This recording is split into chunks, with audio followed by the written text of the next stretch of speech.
semuanya, berjumpa kembali dengan aku Kak Mega, tentunya di channel Edukasi Eksis. Bagaimana kabarnya hari ini?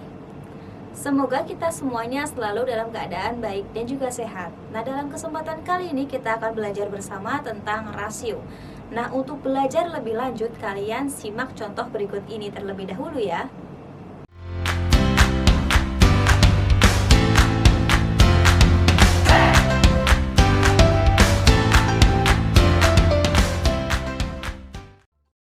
Suatu hari, Avi membawa 6 permen, sedangkan Edo membawa 4 permen.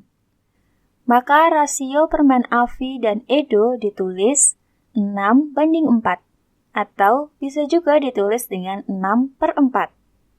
Jadi, contoh ini pada dasarnya hanya membandingkan permen Avi dan Edo. Oleh karena itu, dapat disimpulkan bahwa kita menggunakan rasio untuk membuat perbandingan antara dua hal. Mari kita ambil contoh lain untuk lebih memahaminya. Rasio tepung dan juga gula adalah 3:2. Namun bagaimana jika kita hendak membuat kue dengan jumlah yang lebih banyak?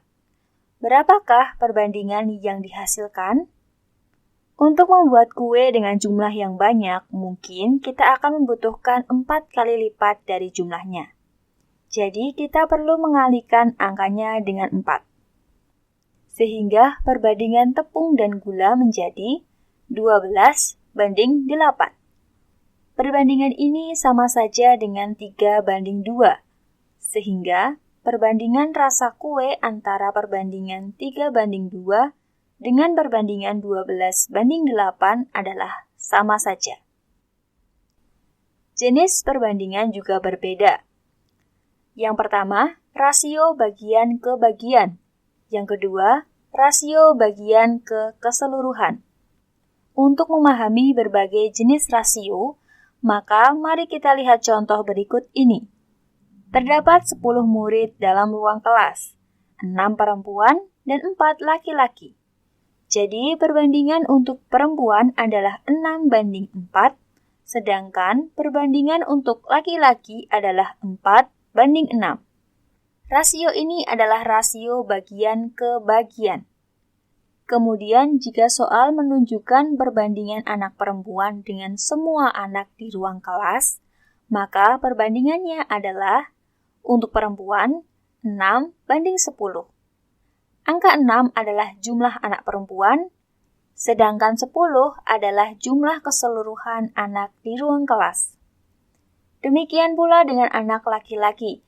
Perbandingannya adalah 4:10.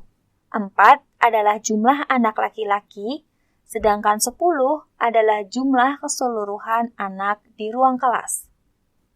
Dalam rasio bagian ke bagian, kita hanya membandingkan dua hal, seperti anak perempuan dan anak laki-laki. Rasio untuk laki-laki adalah 4:6, dan rasio untuk perempuan adalah 6:4. Sedangkan rasio bagian ke keseluruhan, kita membandingkan dengan jumlah total anak yang berada di ruang kelas, yaitu 10 anak. Nah, itu tadi merupakan cara bagaimana kita mendapatkan rasio. Sekarang, kita akan belajar bagaimana cara menyederhanakan rasio. Jadi, bagaimanakah caranya? Jika kita memiliki rasio 2:4, maka kita juga bisa menulisnya dengan 2/4. Jika masing-masing angka kita bagi menjadi angka 2, maka akan menghasilkan 1/2. Angka 1/2 tidak mempunyai faktor persekutuan. Oleh karena itu, bentuk perbandingan 2/4 yang paling sederhana adalah 1/2 atau 1:2. Ada contoh lain, misalnya 20:40 atau 20/40. Kita semua tahu bahwa 20 dan 40 sama-sama bisa dibagi dengan angka 2. Maka akan menghasilkan 10/20.